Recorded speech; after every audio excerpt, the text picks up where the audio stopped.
NFL Live is presented by Golden Corral. Welcome to NFL Live. Super Bowl week officially kicked off last night with open mic night in the ATL. Golf, Brady, Belichick, they all blasted off one riveting soundbite after another, but you know that good and well by now. Welcome to Super Bowl week here on NFL Live. Jack Collinsworth, our insider, Field Yates, and a former Patriot, two-time Super Bowl champ. You know, Damian Woody, and our coach led two different teams to the Super Bowl. He is John Fox over on the end. So let's start with when you first get to the Super Bowl city. As a player, Damian, how do things change once the team plane lands, and it all gets going? It's finally here. Yep.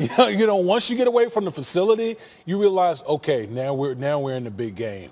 Your preparation starts to ratchet up. The attendance start to ratchet up, and once you get past media day, then that's when you're like, okay, I don't need any more I'm done with the distractions. Now I can solely focus on the game at hand. How do you keep your players focused when you have 2 weeks to prepare for one game? Is there any strategy mentally with the guys?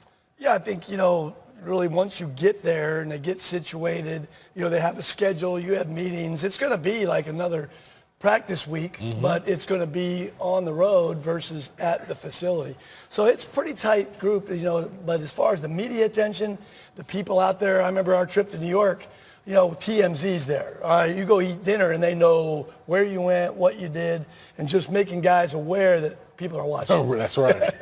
These Patriots are used to that process. Well, they certainly are, but there's still some newcomers. And I've talked to many people that have said Wednesday is kind of the day that things feel like they're back on track. Today is a day off for all Patriots and Rams players, but it's a little bit different when you have a day off and you're staying in a hotel and there's a city and unfamiliar territory around you as opposed to being in your own home. By the time they wake up tomorrow, offensive and defensive meetings to get things going in the morning, practice field, media obligations, a little bit more rhythmic, what your body is sort of used to. And, of course, many athletes, not just football players, are creatures of habit. Yep, and we had the mic night last night. The mics will reopen today as there's only 5 days now until the Super Bowl. So let's start with the Patriots. The best things that we heard from Brady, from Burkhead, and the whole crew. Here is what the Pats had to say at the mic.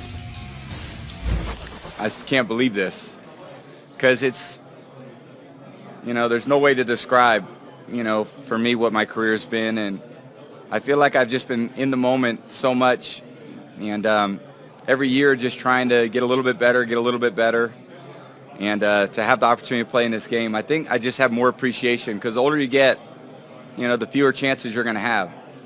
Yeah, he's a great quarterback. I'd certainly put him up there against anybody, but, I don't really feel like it's my job to rate people. He's a great player. He's been a great player for the New England Patriots.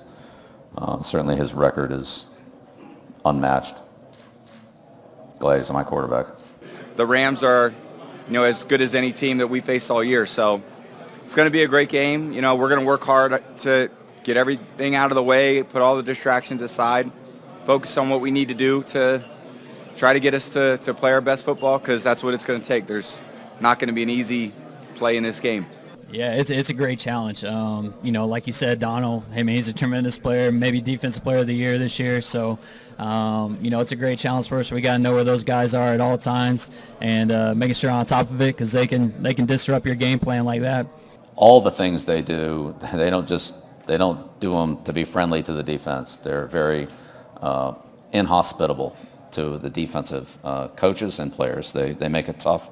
They have a great game plan. They have great schemes, and all their tactics are provide another degree of difficulty for the opposing defense. All right, Sal, you know the drill. We're going to work hard. The Rams are great. We need a good plan. It's all the same speak year after year. You just heard the Patriots at the podium. What stood out to you today, if anything? Well, there was a big thing that stood out for me as Bill Belichick started his press conference, Jack. He said, quote, "We had a good week of preparation in Foxborough, but we have to fine-tune the defense here this week." And you just heard Bill Belichick talk about the fact that the Rams make them defend every blade of grass. Now, when I talked to Jason McCourty about it, he said, yeah, we put the meat and potatoes of the defense in last week. Now we've got to go third down. Now we've got to go red area. Now we've got to go goal line. And then when I talked to Kyle Van Noy about it, I said, when you hear Bill Belichick say, quote, "We have to fine-tune the defense here this week," he said, they're going to put in little things as we go along. I said, what does that mean for you? And he said, be ready for anything. Brian Flores, Bill Belichick could come into the room and give them a little bit of a wrinkle that's different, and they've got to be ready for it come practice tomorrow at Georgia Tech. And when you're a reporter covering the team embedded like this, you're looking for little things that are different day in and day out, whether it is the pool reporter covering practice or you're just listening to the players. As John Fox will tell you, I covered John Fox when he was the head coach of the Broncos. I used to walk with him after the press conferences and try to get a little bit of an extra nugget about practice each and every day as he was going off to practice. And that's the important thing. You want to find out exactly what's different each and every day as the week progresses. Jack? Sal Powell, you can find anything, my man. Thank you very much. Continue to enjoy the week. Great stuff there. So is that true, first of all? Was he really yeah, it is you? true. All right, he would trail you like that? Okay. So we fact-check that. Well, you got to keep the players interested. And, Sal Powell brings up a good point. They've done a lot back in Foxborough. Typically, it's first and second down, the basics. I mean, things they've done all year that aren't going to be a surprise to the Rams whatsoever, and vice versa, I think, with the Rams. And then once you get to the Super Bowl site, is you have to keep the players interested, a little bit like a bye week in season. You don't want to get them peaked too soon. So you have to keep them interested that whole week and keep them focused, and that's how you do it, by install of little wrinkles. What changes most, and I'll come to you here first, Woody, from preparation week one when you're at home to when you get on the plane and you arrive in Super Bowl City, what changes the most from week one to week two? Well, I think you heard Sal Powell talk about it. In week one, you're just going over the basic install of what you got going on.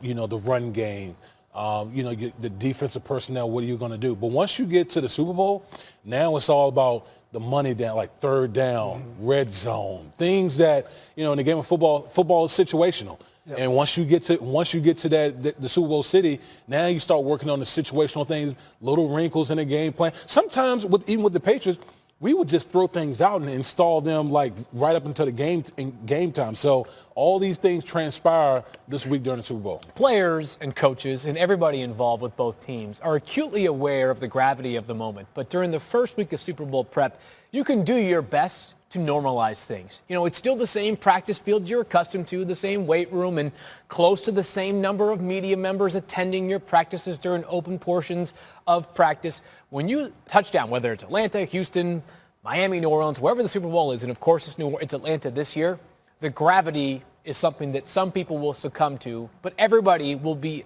fully aware of, right? I mean, you've got hundreds of people showing up to opening night last night. Throughout the week, all of a sudden that large swath of media members that you're aware of, each practice, they're gone. It's one pool reporter per team, and you're practicing somewhere. For the Patriots, it's Georgia Tech. For the Rams, they're on borrowed time. They're on borrowed space, I should say, as well. So it's a different feel. It is. I think that the moment becomes more real the minute you touch down and wherever you're playing that game. There's no doubt. So from a coach and quarterback combo that is routine to Super Bowl madness to a coach-quarterback combo that is on their inaugural tour, only 4 Rams players on a 53-man roster have been to a Super Bowl before. One of them is wide receiver Brandon Cooks, although he might not remember much when we really stop and think about it, Josina. Now he's coming off a career year in terms of receiving yards. Why should we expect him to play great? Why will this Super Bowl mean so much to Brandon Cooks?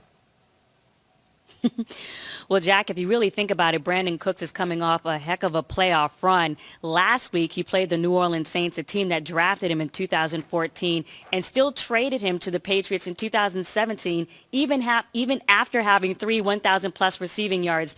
And then after that, this Sunday, he's going to play the Patriots, his most recent former team, who he last played for in Super Bowl 52. A moment really that should have been a dream, but ended up being a Super Bowl nightmare when he got concussed in the second quarter on a hit by Malcolm Jenkins. The Patriots were down 9-3, and he was really knocked out for a while, knocked out of any ability to help the Patriots win. But this Sunday represents a second chance. And that he would ever since that moment, I've always thought about just because more so from the fact that I felt like personally I disappointed my team not being able to be out there and finish the game. But it also gave me that hunger, that motivation to have a better offseason, to work harder no matter what the circumstances are, and to understand that one day I'll be back on this stage, and I'm blessed to be here just the following year. You can't talk enough about, obviously, the production, but this is a special human being. The way that he goes about his business, Guys like him are why you love coaching, and he couldn't be more receptive to just being consistent with his demeanor, the way he is in meetings, the way that it translates to practice. And you can go back to last week. I mean, he had 8 targets and 7 catches, and the one that he didn't catch was a smart play where he dropped it because I put him in a terrible spot. But I thought the fade that he caught in the 2-minute drill at the end of the first half, where he's got P.J. Williams in a bump man situation. He wins on his initial release. Jared does a great job of holding his eyes down the middle, and he drops it in perfectly. Can't say enough good things about Brandon Cooks. I can promise you this, we're not trading him.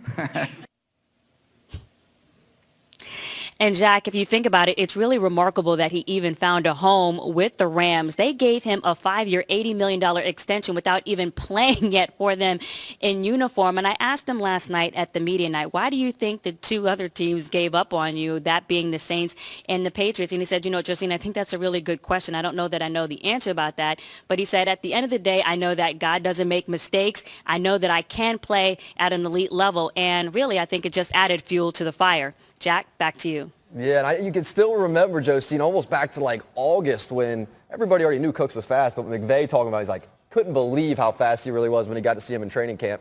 So we all know Belichick wants to erase what they're going to do best. We talk about it all week long. What do the Rams do best? Is it Brandon Cooks? What do you think they take away first? Well, I think when you look at the Rams, their running game, a lot of things is predicated off the running game. The Rams is when they're at their best offensively is the play action pass. That's when they're at their best. Now, obviously, Bill and that Patriots defense, they're going to try to take away Todd Gurley and C.J. Anderson. But they have a lot of other weapons. The Rams have a lot of other weapons as well. Jared Everett, Robert Woods, Tyler Higbee, guys that you don't hear that much about. But these are chess pieces that Sean McVay will be able to utilize even if the Patriots try to take away that run game. Early on in the season, the Rams were a well-oiled machine offensively. Not that they have been bad down the stretch, but you had to kind of grind it out a little bit more in the playoffs. But where they're at their best is when they are winning with their concepts, when they are hitting receivers in stride. The minute Jared Goff hits the back foot of his final step in his drop, it's just a rhythm-based offense that it's almost like he knows where he is going, whether it's Brandon Cooks, who we're going to see right now, and winning vertically down the field or retreating back to the line right there. The Rams' offense is so precise, and the footwork is so impeccable by all involved. That's where I think they can really beat you. Is they stay on schedule, good luck, and more likely good night, because you're probably not keeping up with them. So when you're preparing to play against Belichick, Coach, are you trying to guess what is he going to take away? How do you go about kind of getting in your own head about what he's going to try to steal so that you can make your move? Well, I agree with what Damian said. I mean, they're a system team. They're going to get in 3-man bunches, and they're going to have a lone receiver. They're going to see how you adjust. They're going to do it out of 12 personnel, which is 2 tight ends, all right, and 11 personnel, which is 1 tight end with 3 wides. So they're going to mix that up. They don't do a whole lot of different things personnel-wise, but it's the concepts. It's making the defense. The hardest thing to figure out is whether it's a run or a pass, and they make them look alike. But I think, Bill, from a receiver standpoint, and as I evaluate and look, I think Brandon Cooks is their toughest matchup. I thought it was a big factor when Brandon Cooks got knocked out of the game last year early as a Patriot. So I think Bill and his defensive staff are going to look for ways to help on number 12, Brandon Cooks, as well as have good eyes on that play-action pass game. And, all you had to do was look at how he treated Tyreek Hill last week, so they highlighted on that. That's right. Yep, there you go. So coming up on NFL Live, all signs point to Tom Brady and the Patriots. Welcome back to NFL Live, presented by Golden Corral.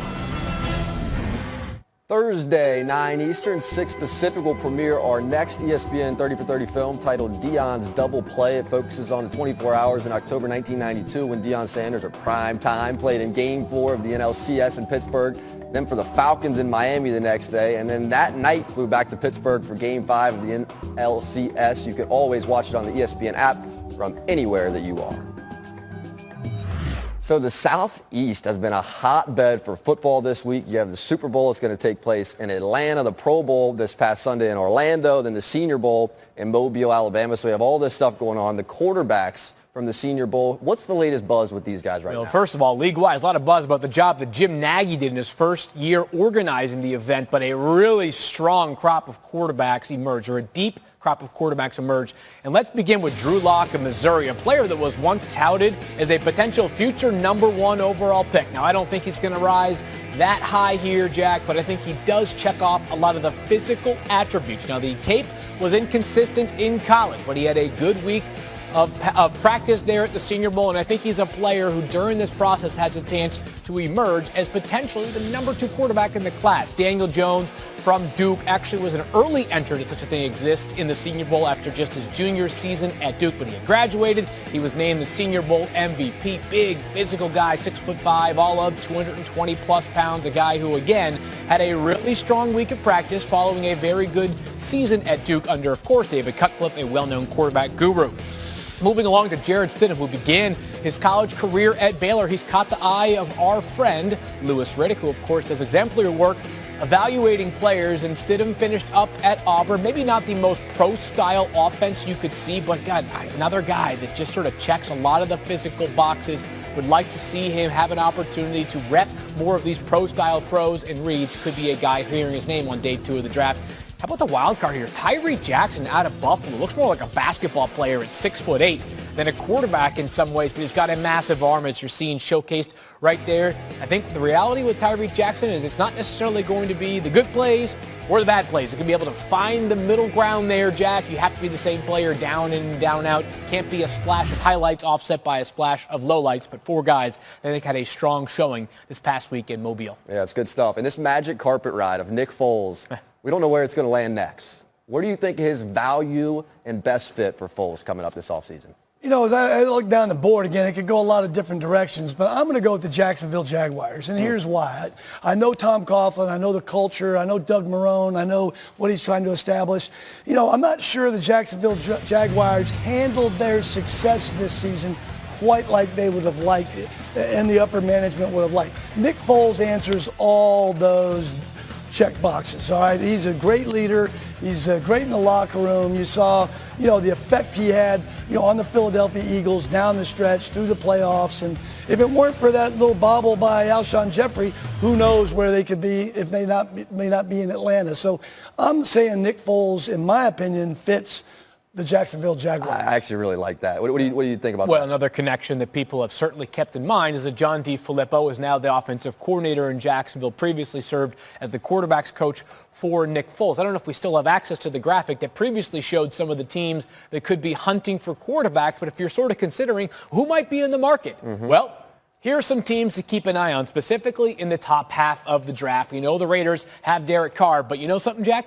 Derek Carr is pre-Gruden, and everything that happened before John Gruden could be on the block. They've got 3 first-round picks, plenty of cap space. If they want to find a quarterback, they can. The Giants, it's obvious. They have to find a successor for Eli Manning. Case Keenum has just 1 year left on his contract with the Denver Broncos. If you're Cincinnati, a new young offensive mind, Zach Taylor, operating your franchise, could you bring a jolt of energy by adding a quarterback to, at the very least, compete with Andy Dalton? And then the Dolphins with Ryan Tannehill at the same time. He's 8 years into his career, and we still don't know if he's the answer. You know what that means? He's not the answer.